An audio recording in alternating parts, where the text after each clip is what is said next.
After wandering the seas for more than 5 years, Hubbard finally came ashore here in the sleepy retirement town of Clearwater, Florida. His goal was to establish an international mecca for Scientology. But according to many insiders, Hubbard was growing more and more vindictive toward those who stood in his way. He created what he called the Rehabilitation Project Force. The people who are assigned to this camp are the worst of the worst. They're criminals in Scientology. Hannah Whitfield says the RPF was, in effect, a work camp to rehabilitate Sea Org members accused of insubordination. In May 1978, she says, it was her turn. I had two big men on either side of me who pretty much manhandled me into this room with no windows, and there was just a mattress on the floor. And I was locked in this room in the dark for however long it was. Whitfield says that while she was in the RPF, she lived in the garage of the church-owned Fort Harrison Hotel, ate scraps, and worked at hard labor up to 12 hours a day. What was your crime to have been put into this harsh program to begin with? My crime was, in a Scientology sense, a very serious one. I was accused of having negative thoughts about Mr. Hubbard. The Rehabilitation Project Force is a part within the Sea organization where people who have, been goofing up, they can go rehabilitate themselves. But some former members we talked to describe their experience as physically and psychologically punishing, and anything but voluntary. I was certainly completely at their mercy. Dennis Ehrlich claims that for one 10-day period, he was actually put under lock and key in the boiler room of the Fort Harrison Hotel. In the middle of one of the rooms was a chicken wire enclosure with a door that had a lock on it, and I was placed in there, and the lock was put on the door.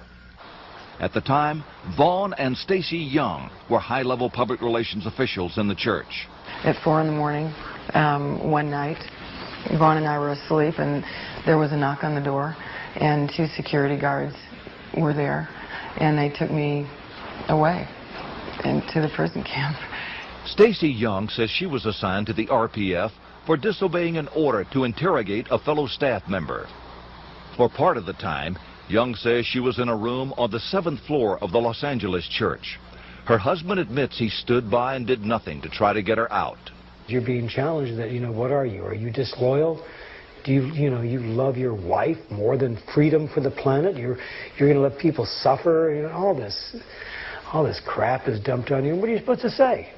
I didn't see Vaughn for several months. I didn't hear from him. I didn't have any correspondence with him whatsoever. He did nothing to try and rescue me. I felt that my husband should have rescued me. I didn't take her out. I look back at that. I should have just picked her up. I should have just picked her up, and I should have just said, if anybody touches me, you're dead. Even after Stacy's release from the RPF, the Youngs remained loyal. But in 1988, Vaughn Young says, the church turned on him too, and he began his own 13-month stint in the RPF.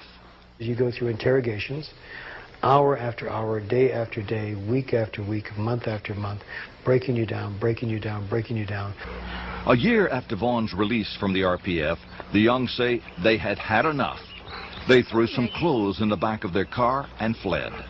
Hubbard's policy was, as long as you're with us, we'll leave you alone. But if you speak out against us, we're going to dog you and ruin you and destroy you. And that's exactly what they keep trying to do. Former Sea Org member Lawrence Wollersheim won a multi-million-dollar judgment against the church. An appeals court judge wrote that while in the RPF, Wollersheim had been forced to undergo a strenuous regime that lasted 19 hours a day. When he tried to escape the RPF, the judge wrote, several Scientology members seized Wollersheim and held him captive. They censor the phone calls. You're not allowed to speak to anyone who's critical. There was no way for anyone to reach me. Scientology has projected a kinder, gentler, more understanding image in recent years.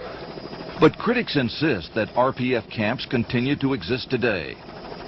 Sworn affidavits point to one at this site, a multi-acre spread near Palm Springs, which the church calls the Castile Canyon School.